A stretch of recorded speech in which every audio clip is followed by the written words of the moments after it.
Selamat pagi bagi kita, bagi warga jemaat di KPA dan simpatisan dimanapun berada. Kita berjumpa kembali pada hari ke-216 2023. Sebelum kita mulai karya dan pengabdian kita hari ini, marilah kita mohon hikmat dan bimbingan Tuhan. Kita berdoa. Damai sejahtera Allah yang melampaui segala akal, itulah kiranya yang memelihara hati dan pikiranmu dalam Kristus Yesus Tuhan kita. Amin. Firman Tuhan yang menjadi renungan bagi kita hari ini tertulis dalam kitab Injil menurut Markus pasal yang ke-9 ayat yang ke-47. Demikian tertulis.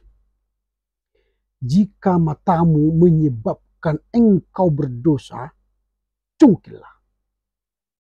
Lebih baik engkau masuk ke dalam kerajaan Allah dengan satu mata daripada dengan dua mata dicampakkan ke dalam neraka. If your eye causes you to sin, tear it out. It's better to enter into the kingdom of God with one eye than two eyes and be thrown into hell. Amen. Yang berbahagia adalah mereka yang mendengar, yang memelihara kebenaran firman Tuhan. Amin.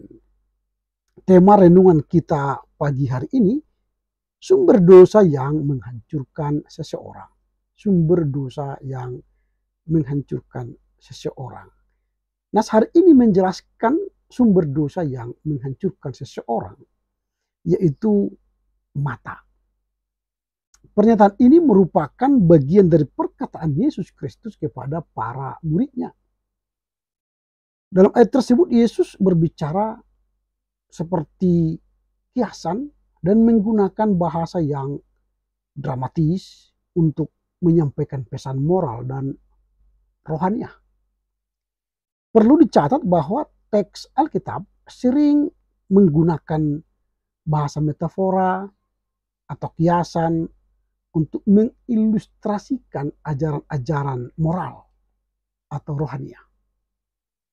Ayat hari ini juga dipahami dalam konteks keseluruhan ajaran Yesus yang menekankan pentingnya menghindari dosa dan melakukan tindakan radikal untuk mencapai keselamatan. Pentingnya menghindari dosa melalui mata dan melakukan tindakan radikal untuk mencapai keselamatan.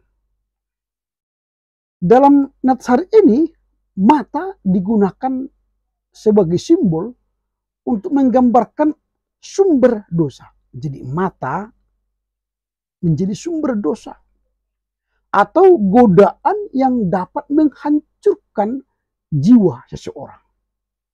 Jadi mata digambarkan sebagai sumber dosa yang menghancurkan jiwa seseorang. Jadi penggunaan kata mata di sini mengacu pada hal yang kita pandang atau cari dengan begitu tergila-gila sehingga menyebabkan kita tergoda untuk berbuat dosa. Jadi dengan mata kita ini, maka kita tergila-gila untuk berbuat dosa.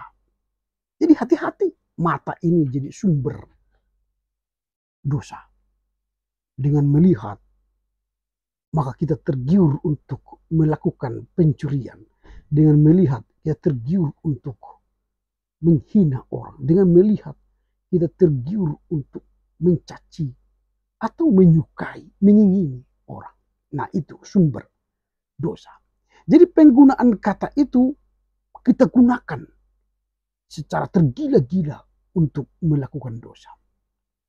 Nah, perintah Yesus untuk cungkillah mata menyebabkan dosa dalam tubuh kita dimaksudkan sebagai ungkapan yang sangat keras untuk menggambarkan pentingnya menyingkirkan sumber godaan itu dengan cara apapun, termasuk mengambil tindakan ekstrim jika perlu.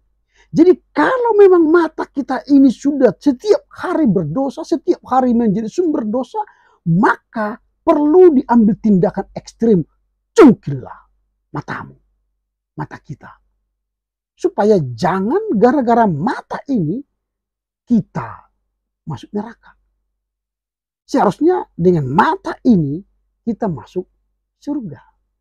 Itu. Maka bagi Yesus alangkah baiknya jika mata yang menjadi sumber dosa itu perlu dicungkil supaya kita masuk surga. Lebih baik satu mata masuk surga daripada dua mata dibuang ke neraka. Ini penting bagi kita.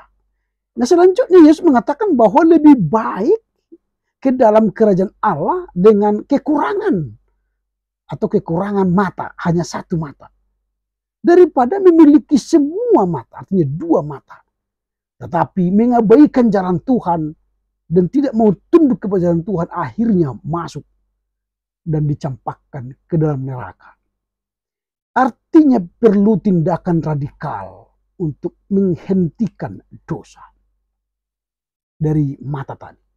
Inti dari pesan ini adalah untuk menekankan pentingnya mengorbankan hal-hal yang mungkin menjadi godaan atau yang menyebabkan dosa dalam hidup kita. Jadi penting kita mengorbankan jika hal-hal dalam tubuh kita membuat kita berdosa, korbankan aja. Supaya jangan gara-gara itu kita terhalang masuk surga. Ini. Jadi penting mengorbankan yang menjadi sumber godaan dosa itu demi mencari, mengikuti jalan kebenaran yang ditegakkan oleh Yesus. Jadi tidak selalu harus diartikan secara harfiah, tetapi lebih sebagai suatu panggilan untuk menjauhkan diri dari dosa. Jadi tidak harus secara letterlet kita artikan nas hari ini berdosa mata, cungkil mata, tapi lebih pada pengertian kita menjauhkan diri dari dosa akibat pandangan atau akibat mata atau akibat penglihatan kita. Nah, penting untuk selalu memahami teks kitab suci dalam konteks keseluruhan ajaran dan mengenai penggunaan bahasa kiasan atau metafora yang bisa digunakan dalam tulisan-tulisan rohani. Ini yang kita lihat. Mengapa Yesus berkata demikian?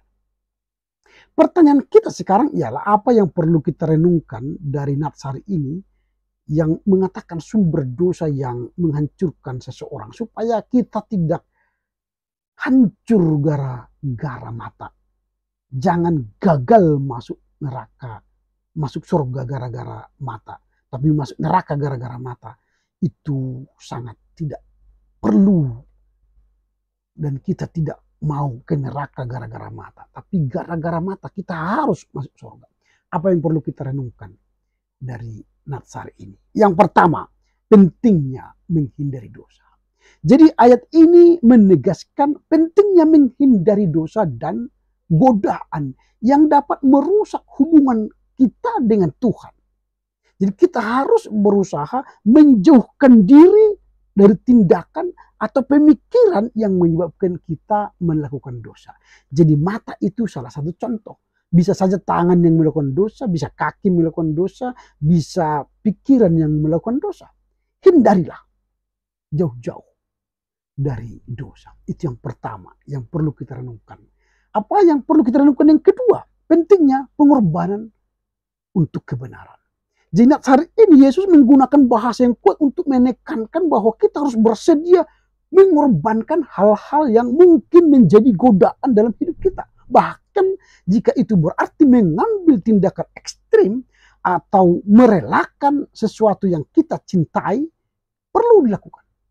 Jadi kalau yang kita cintai membuat kita menjauh dari Tuhan, perlu kita korbankan, singkirkan. Termasuk seperti mata tadi. Gara-gara mata kita harus jadi masuk neraka, ya korbankan aja mata. Supaya kita bisa masuk surga. Jadi ada pengorbanan. Mungkin kita harus mengorbankan hobi kita yang menghalangi kita dekat dengan Tuhan. Atau gara-gara pekerjaan kita terhalang untuk Tuhan, ya korbankan saja. Itu yang kedua. Pengorbanan semacam itu menunjukkan keseriusan kita untuk mengikuti kehendak Allah. Itu yang kedua. Apalagi yang perlu kita renungkan dari teks hari ini. Yang ketiga, pentingnya prioritas kehidupan rohani. Ayat ini mengingatkan kita tentang pentingnya memiliki prioritas rohani yang benar dalam kehidupan ini. Masuk ke dalam kerajaan Allah adalah tujuan yang terutama, yang tertinggi dalam kehidupan kita. Sehingga segala sesuatu dalam hidup kita harus diletakkan di bawah otoritas kehendak Allah. Jadi prioritasnya ialah kehendak Allah. Supaya apa? Supaya kita masuk ke dalam kerajaan sorga. Itu yang ketiga. Yang keempat, pentingnya penekanan pada keselamatan jiwa. Jadi menekankan keselamatan jiwa adalah penting dan jauh lebih berharga daripada segala harta, kenyamanan di dunia ini. Jika kita harus mengorbankan hal-hal yang duniawi dan menghindari dosa dan mendekat kepada Allah, itu adalah tindakan yang bijaksana dan penting. Itu yang keempat. Yang terakhir, yang kelima, hati-hati bahaya neraka. Hati-hati bahaya neraka. Penggunaan neraka dalam Natsari ini mengingatkan kita tentang konsekuensi serius dari dosa dan penolakan terhadap kehendak Allah. Jika kita berdosa menolak kehendak Allah, maka neraka bagian kita. Jadi neraka digambarkan sebagai tempat yang mengerikan. Dan kita harus berusaha keras menghindar dari neraka supaya kita masuk ke dalam surga. Jadi apa yang perlu kita renungkan dari nats hari ini? Yang pertama, pentingnya menghindari dosa. Yang kedua, pentingnya pengorbanan untuk kebenaran. Yang ketiga, pentingnya prioritas kehidupan rohani. Yang keempat, pentingnya penekanan pada keselamatan jiwa. Dan yang kelima, hati-hati bahaya neraka. Karena itu, marilah kita bersiap diri untuk melakukan pengorbanan dan menghindari dosa dalam kehidupan kita demi mencari dan mengikuti kehendak Allah serta mempersiapkan diri untuk memasuki kerajaan Allah yang merupakan tujuan akhir dan kebahagiaan sejati bagi jiwa kita. Amin. Kita berdoa. Terima kasih Bapa, firman-Mu hari ini mengajak kami untuk menghindari dosa. Karena sumber dosa digambarkan dalam natsar ini ialah mata.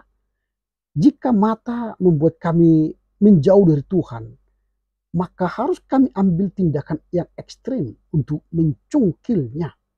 Natsar ini mengajar kami untuk betapa pentingnya menghindari dosa, betapa pentingnya untuk mengutamakan pengorbanan untuk kebenaran, dan pentingnya untuk prioritas kehidupan rohani kami, bahkan pentingnya penekanan keselamatan jiwa dan hati-hati bahaya neraka, agar kami tetap sadar bahwa prioritas hidup kami ialah keselamatan. Terima kasih Bapa, mampukan kami mengerti firman-Mu dan melakukannya dalam kehidupan kami sehari-hari demi Kristus Yesus. Amin. Selamat berkarya untuk Tuhan, tetap jaga kesehatan. Tuhan Yesus memberkati. Horas, horas, horas.